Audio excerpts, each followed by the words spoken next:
जब प्रयागराज महाकुंभ के दौरान एक साधु को गंगा स्नान करने से रोका गया, उसके बाद प्रयागराज के उस गंगा घाट पर जो चमत्कार हुआ, उसे देखकर आपके पैरों तले जमीन खिसक जाएगी। साल 2025 के जनवरी माह में प्रयागराज में सभी का इस सदी का सबसे बड़ा महाकुंभ लगने वाला है। यह महाकुंभ हर 12 साल में एक बार लगता है, यानी इस महाकुंभ का बहुत अधिक महत्व रहने वाला है। गंगा में स्नान करने का बहुत महत्व रहता है।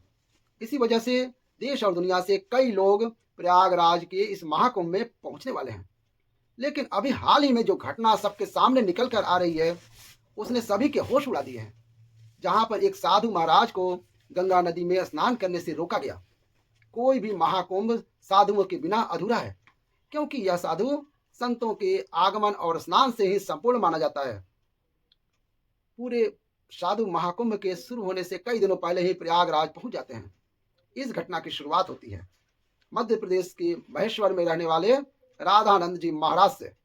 राधानंद जी महाराज रोजाना सुबह 4 बजे उठकर ठंडे पानी से स्नान किया करते थे और भिक्षा प्राप्त करने के लिए निकल जाते थे। उन्होंने अपने जीवन काल में सांसारिक सुख का त्याग करके कई तपस्याएं की और कई सिद्धियां हासिल की हैं। वे महेश्वर के घाट पर ही निवास करते थे। जब उन्हें प्रयागराज महाकुंभ लगने की खबर मिली, तो वे महाकुंभ में जाने के लिए बहुत उत्साहित थे। वे तकरीबन 1 माह पूर्व महाकुंभ में पहुंचना चाहते थे, क्योंकि वे वहीं पर 2 से 3 महीने बिताना चाहते थे। उनका ऐसा कहना था कि महाकुंभ वह पवित्र समय होता है जहां पर देवी देवता स्वयं उस स्थान पर मौजूद होते हैं। वहां पर तप करना, साधना करना, भगवान का ध्यान कर बहुत ज्यादा फलदायी होता है।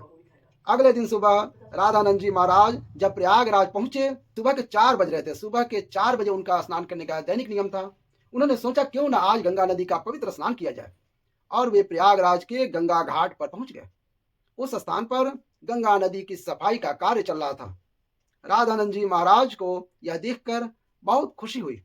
जब उन्होंने अपने कपड़े उतारे और गंगा नदी में स्नान करने के लिए आगे बढ़े, तो वहां पर खड़े कुछ नगर निगम के अधिकारियों ने उन्हें रोक दिया। उनका कहना था कि आप अभी स्नान नहीं कर सकते, क्योंकि इस समय साफ सफाई का कार्य चल रहा है।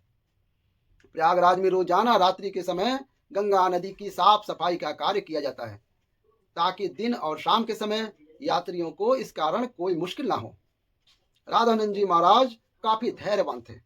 उन्होंने सफाई अधिकारियों को समझाया कि बात बहुत अच्छी है, लेकिन नित्य मेरा 4 बजे नहाने का नियम है, और आज अगर मैं प्रयागराज पहुंचा हूं तो मैं गंगा नदी में ही स्नान करूंगा, और मेरे एक अकेले के नहाने से ना तो तुम्हारी व्यवस्था बिगड़ेगी और ना मुझे कोई समस्या होगी।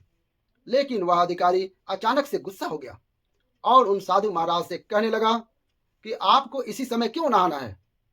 अभी पूरा दिन पड़ा हुआ है। क्या यहाँ पर तुम्हें कोई इंसान नहाता हुआ दिख रहा है? क्या तुम्हारे अंदर इतनी शक्ति है कि तुम सुबह 4 बजे इतने ठंडे पानी से स्नान कर लोगे? व्यर्थ की बातें बनाना छोड़ दो और यहां से चले जाओ। अभी तक तो राधानंद जी महाराज बहुत विनम्र थे, काफी धैर्यवान थे, लेकिन उस अधिकारी के अपशब्दों को सुनकर के अचानक उन्हें बहुत बुरा लगा। उनका ऐसा मानना था कि गंगा नदी पर किसी का अधिकार नहीं है। यह तो साक्षात भगवान शंकर की जटाओं से निकलती है, जिसके अंदर सभी को अपने पाप धोने का अधिकार है, और उसके लिए कोई निश्चित समय नहीं हो सकता है। लेकिन उस समय राधानंद जी महाराज ने उस अधिकारी को कुछ नहीं कहा और सामने घाट पर ध्यान अवस्था में बैठ गए। सबको लग रहा था कि वे साधु महाराज मान गए हैं और पीछे हट गए हैं। अब जब पुनः गंगा नदी के अंदर साफ सफाई की मशीनों को शुरू किया गया, तो अचानक से एक बहुत बड़ी घटना घटी। वे सभी मशीनें शुरू होने का नाम ही नहीं ले रही थी। ऐसा लग रहा था मानो वह जाम हो गई हो या उनके अंदर बहुत सारा कचरा फंस गया हो। अधिकारियों ने मशीन को देखा, परखा और उसके अंदर का सारा कचरा बाहर निकाल दिया। सबको उम्मीद थी कि अब मशीन कार्य करने लग जाएंगी, लेकिन फिर भी मशीन शुरू की गई तो कोई भी मशीन चालू होने को तैयार ही नहीं थी। सभी अधिकारी बहुत हैरान थे, किसी के भी समझ में नहीं आ रहा था। लेकिन जब मशीन चालू नहीं हुई तो कई मैकेनिकल इंजीनियरों के टीम को मशीन देखने के लिए बुलाया गया।